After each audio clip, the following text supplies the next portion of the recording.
Onkoloji xəstəliyi həkimsiz necə müəyyən etmək və xərçəngin 9 ən çox rast gələn əlamətləri barədə bu gün sizə məlumat vermək istəyirəm. Əvvəlcədən deyim ki, onkoloji xəstəliklərin əmələ gəlməsində birinci yerdə qidalanma faktorudur. Düzgün olmayan qidalanma xroniki iltihabı proseslərə rəvac verir və çox maraqlıdır ki, xroniki iltihab xroniki streslə daima müşahidə olunur. Gün ərzində 1,5 litr su içmək vacibdir. Gün ərzində idman məşqləri etmək vacibdir. Çünki mütəmadi məşqlər xərçəng riskini 70% azaltmış olur. Və həddindən artıq şəkərin qəbulu orqanizmdə qələvi mühiti tuş mühitə çevirdiyindən onkologiya riskini artırmış olur. İndi isə onkologiyanı, xərçəngi səbəb olan 9 əlaməti, xərçəngi müəyyən etməyə imkan verən 9 əlaməti nəzərinizə çatdırmaq istəyirəm. Birincisi baş ağrısı.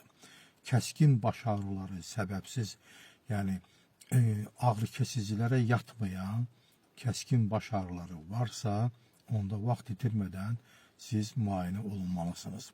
İkincisi, bədən hərarətinin yüksəlməsi, səbəbsiz yüksəlməsi. Çox vaxt bu immun sistemin aşağı düşməsinin göstəricisidir. Çox vaxt temperatura 37 dərəcə temperatur olur, subfebril hərarət olur. Bu zaman heç olmasa qanın ümumi analizini vermək lazımdır. Üçüncüsü, bədəndə çoxlu xoş xassəli şişlərin əmələ gəlməsi, yeni törəmələrin əmələ gəlməsi.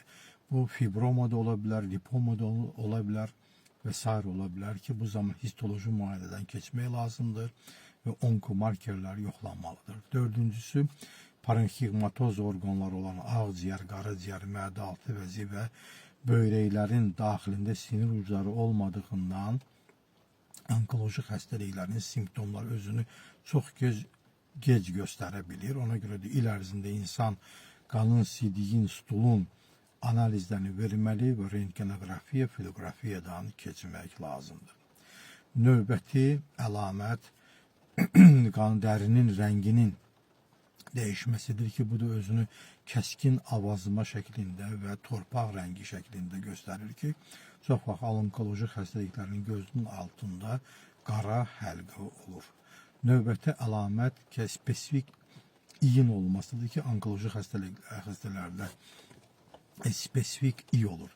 Növbəti əlamət anemiyadır. Yəni, onkoloji xəstəliklərdə eritrositlərin sayı kəskin azalmış olur. Və 8-ci əlamət burada çəkinin kəskin azalmasıdır. Onkoloji xəstələrdə kəskin çəki azalması müşahidə olur. Və nəhayət, axırıncı əlamət halsızlıqdır ki, insan bir neçə addım atdıqdan sonra dayanır. Sadaladığım əlamətlərin hər hansı birinin əmələ gəlməsi, yaranması müayinələrə başlamağa şərtdir. Hamınıza can sağlığı arzulayıram.